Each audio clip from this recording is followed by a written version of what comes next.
영하의 추위가 뼛속까지 스며드는 섣달그름 날이었다. 한양에서 내려라 하는 세도가 이조판서 최병익의 대문 밖으로 가마솥에 검댕보다 더 시커먼 운명이 내던져졌다. 10년간 시부모를 봉양하고 가산을 일으키며 남편의 과거 급제를 위해 손마디가 뒤틀리도록 일했던 정실부인 설화였다. 그녀의 손등은 터져 피가 맺혀 있었고 입고 있던 소복은 이미 갈기갈기 찢겨 있었다. 내 인연. 감히 우리 최씨 가문의 대를 잊지 못하는 것도 모자라 외간 남자와 서신을 주고받아. 이 추잡한 것. 당장 내 집구석에서 나가거라. 너 같은 것은 멍석마리를 해서 죽여도 시원치 않으나 내 마지막 자비로 목숨 줄만은 살려주마. 설화는 바짓가랑이를 붙잡고 처절하게 울부짖었다. 나으리 대감님. 이것은 모함입니다. 제가 어찌 외간 남자와 그 서신은 소첩의 글씨가 아닙니다. 장천댁이 저 간악한 첩실년이 저를 몰아내려 꾸민 짓입니다. 제발 믿어주십시오. 그러나 돌아온 것은 차가운 가죽신 발길질 뿐이었다. 설화는 그대로 계단 아래로 굴러 떨어졌다. 그때 대문 안에서 비단옷을 휘감은 젊은 여인이 비웃음을 흘리며 걸어 나왔다. 장천댁이었다. 형님 아니지. 이제는 남남이지요. 대감님 아이도 못 낳는 돌개집 주제에 그동안 안방마님 노릇하느라 고생 많으셨소. 걱정 마세요. 형님이 그토록 아끼던 옷가락지는 제가 잘 끼고 있을 테니 어서 가세요. 저승길 추운데 눈 쌓이기 전에. 대문은 쾅 소리를 내며 닫혔다. 설화는 피 섞인 침을 뱉어내며 닫힌 문을 노려보았다. 눈발은 점점 거세졌고 한양 바닥에서 그녀가 기댈 곳은 없었다. 친정은 이미 멸문지화를 당해 흔적조차 남아있지 않았다. 설화는 맨발로 눈길을 걷기 시작했다. 발가락이 얼어 터지고 의식이 흐릿해질 즈음 남산자락에 무너져가는 사당 하나가 눈에 들어왔다. 그녀는 거의 기어가다시피 그 안으로 몸을 밀어넣었다. 하늘이 시어 정녕 보이지 않으십니까? 10년을 노비처럼 일한 대가가 이것입니까? 내 저들을 죽이지 않고는 눈을 감지 못하겠습니다. 내 영혼을 팔아서라도 복수할 수 있다면, 악기가 되어서라도 저들의 목을 비틀 수 있다면. 그 순간 사당 구석에서 퀴퀴한 먼지를 뒤집어 쓴 노인이 모습을 드러냈다.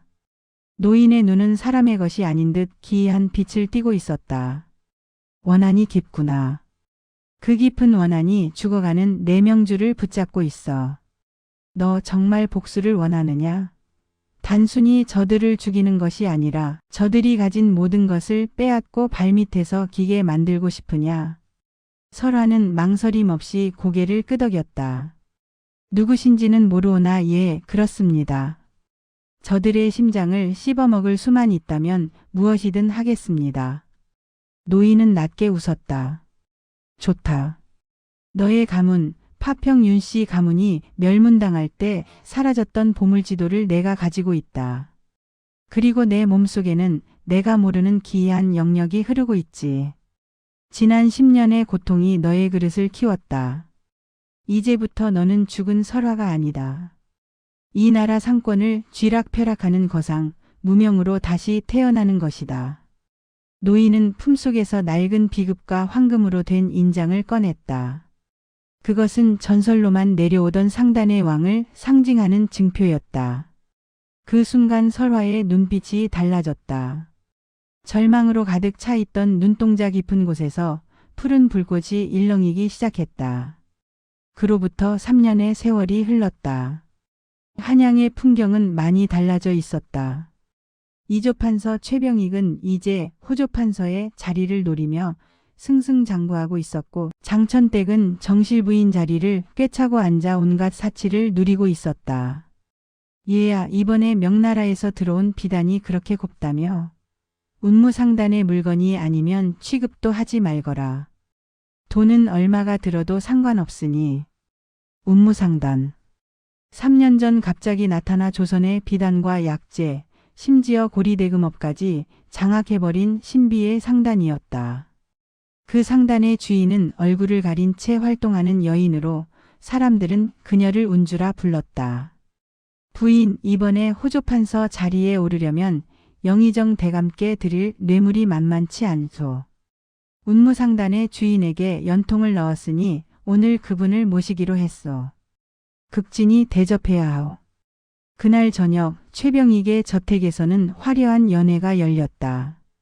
수십 명의 호위무사를 거느린 가마가 대문 앞에 멈춰섰고 눈부신 비단 옷을 입은 여인이 모습을 드러냈다. 얇은 사로 얼굴을 가렸지만 그녀가 풍기는 기품은 왕실의 여인조차 압도할 만큼 위압적이었다. 운주는 아무 말 없이 상석에 앉았다. 최병익과 장천댁은 그녀의 눈치를 보며 연신 고개를 숙였다. 판서 대감의 명성은 익히 들었습니다. 그런데 이 집안의 기운이 묘하군요. 안방마님의 자리가 원래 주인의 것이 아닌 듯 싶어 보입니다만 장천댁의 안색이 굳어졌다. 사적인 일에는 관심 없습니다.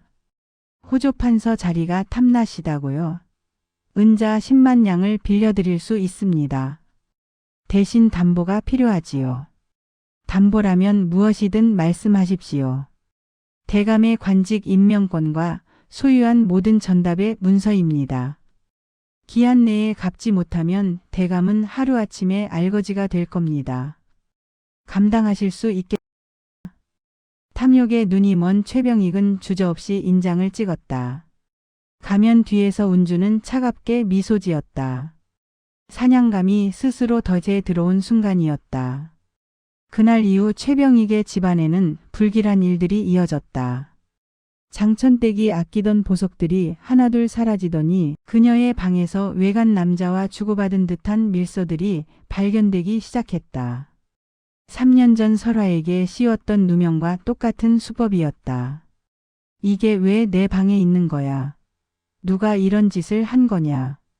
그러나 하인들 사이에는 이미 흉흉한 소문이 퍼지고 있었다.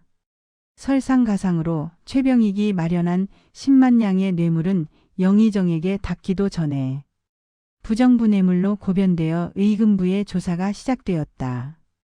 운무상단 운주. 그 여자를 당장 불러와라. 하지만 운무상단은 이미 자취를 감춘 뒤였다. 남은 것은 기한이 지난 빈문서와 관직 박탈의 위기뿐이었다. 그때 대문이 부서질 듯 열리며 한 여인이 걸어 들어왔다. 가면을 벗어 던진 그녀는 바로 설화였다. 그녀의 뒤에는 왕실 직속의 금군들이 도열해 있었다. 이제 그녀는 영모로 몰려 죽은 줄 알았던 파평. 윤씨 가문의 유일한 혈육이자 왕의 밀명을 수행하는 비밀 조사관이었다. 오랜만이구나. 날씨가 참 춥지? 3년 전 그날처럼.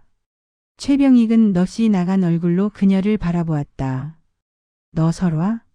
어떻게? 내가 말했지. 내 심장을 씹어먹기 전엔 죽지 않겠다고.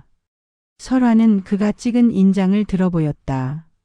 이제 이 집과 전답 그리고 내 놈들의 목숨까지 전부 내 것이다. 장천댁은 바닥에 엎드려 살려달라고 울부짖었고 최병익은 그대로 주저앉았다. 설화는 그들을 내려다보며 차갑게 말했다. 걱정 마라. 내가 아끼던 그 옷가락지 내가 녹여서 개목걸이로 만들어주마. 어서 가거라. 저승길 추운데 눈 쌓이기 전에.